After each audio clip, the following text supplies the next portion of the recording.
Investidor em Foco no ar. Hoje é dia de aula com Martim Iglesias, nosso professor. E antes de tudo, eu quero saber se vocês sabem quais são os 7 fantasmas dos investimentos. Bem-vindo, professor! Oi, tudo bem, Renata? Como é que você está? Bom, eu estou tudo eu bem por aqui. Eu estou em clima de Halloween aqui no Investidor em Foco. Eu estou começando a entrar aqui agora também, tá? Essa nossa conversa aí que é bem alinhado com o Halloween. Espero também que todos aqueles que nos... Antecipando o Dia das Bruxas por aqui, Martim. Você acredita em bruxas? Eu não acredito em bruxas, mas que existem. Essa é a clássica, né? Eu ia dizer a mesma coisa, mas eu acredito. Espanhola. Essa é uma das espanholas. Não creio nas bruxas, pero que ela sai. Ela sai. Muito bom.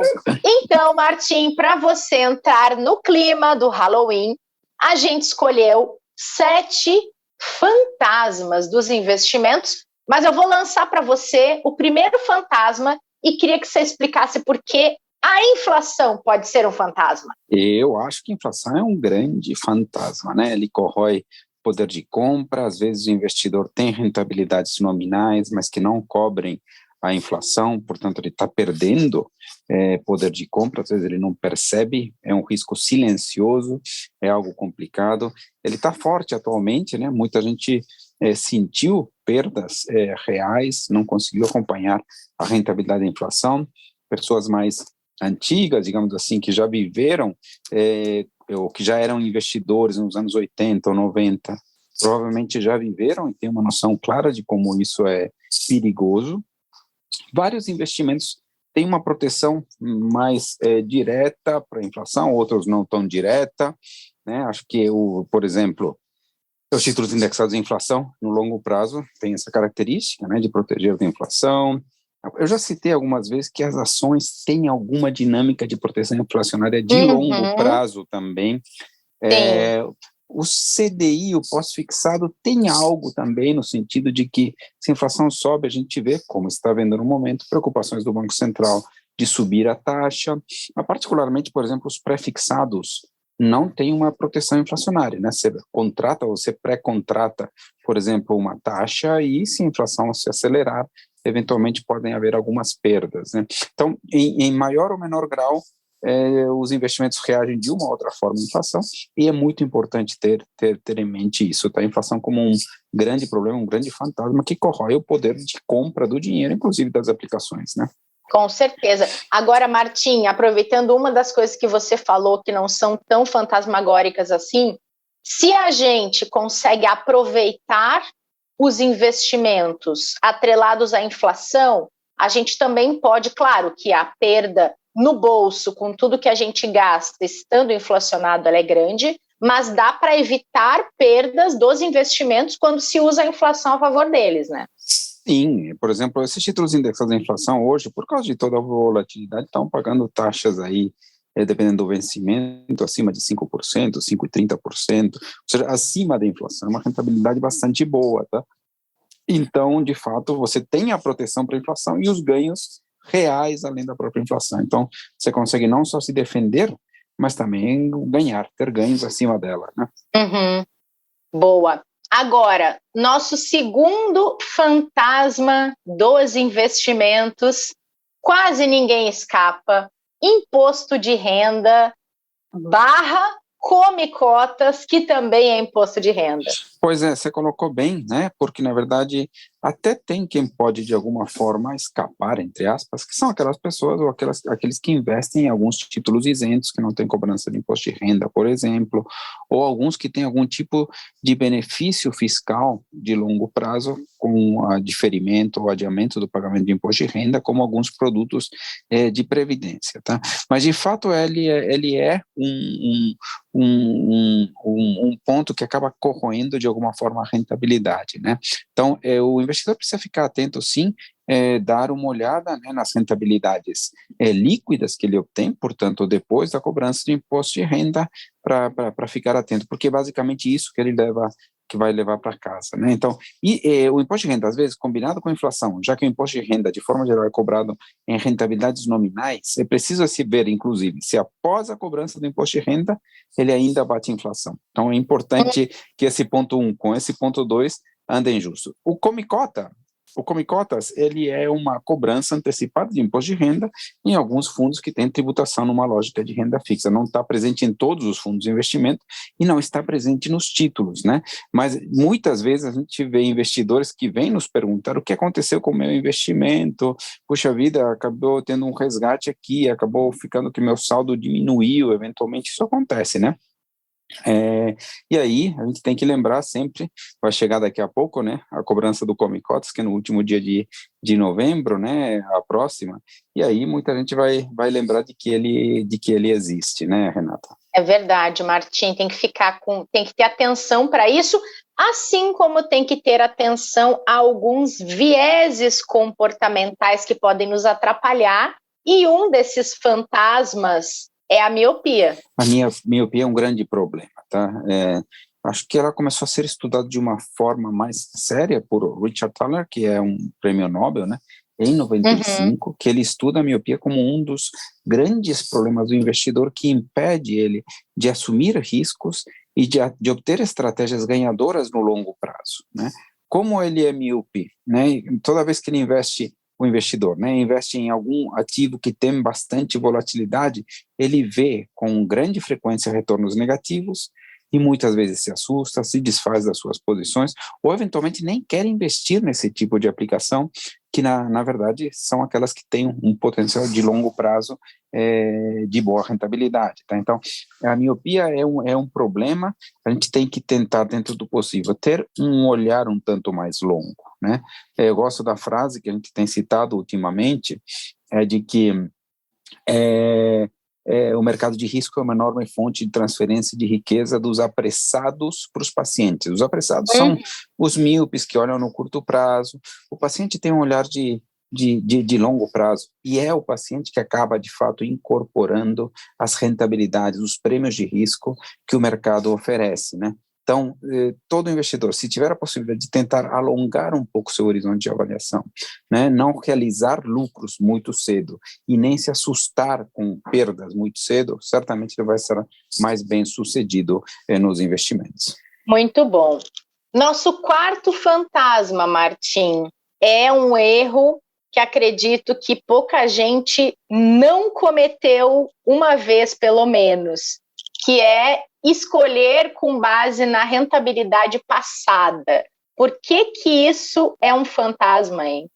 Porque, assim, de todos os investimentos são sobre o futuro, né? É de levar dinheiro de hoje lá para frente.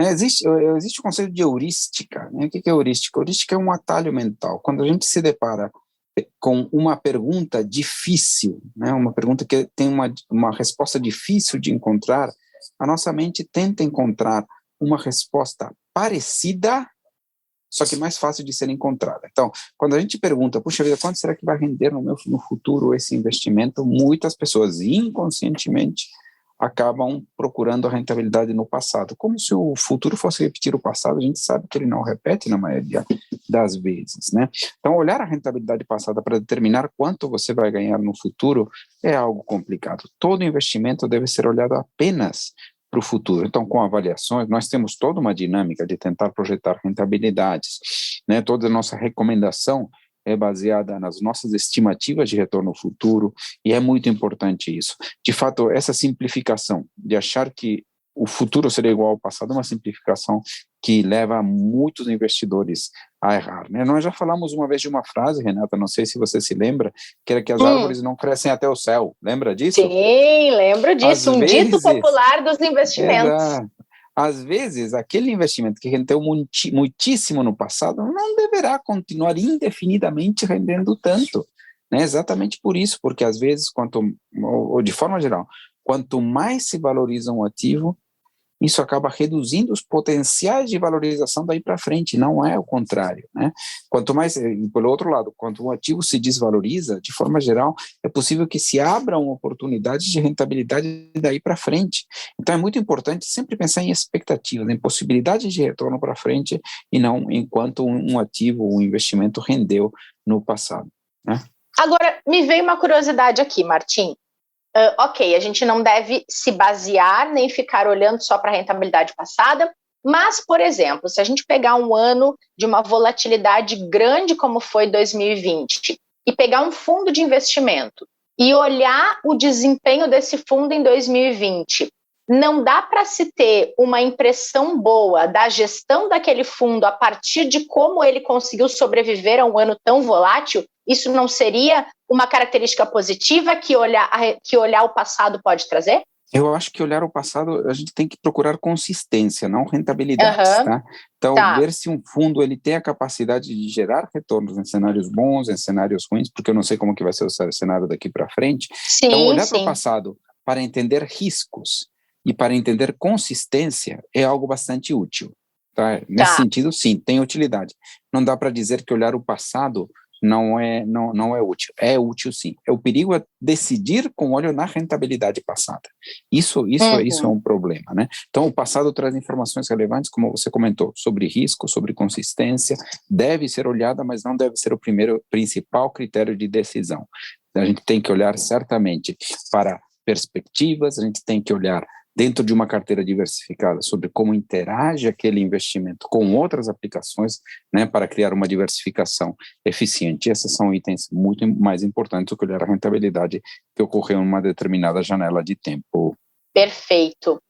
Nosso quinto fantasma, quem tinha dinheiro investido ou ainda tem e passou a última semana, vai concordar que não diversificar seus investimentos é um fantasma, né, Martim? Sim, sim.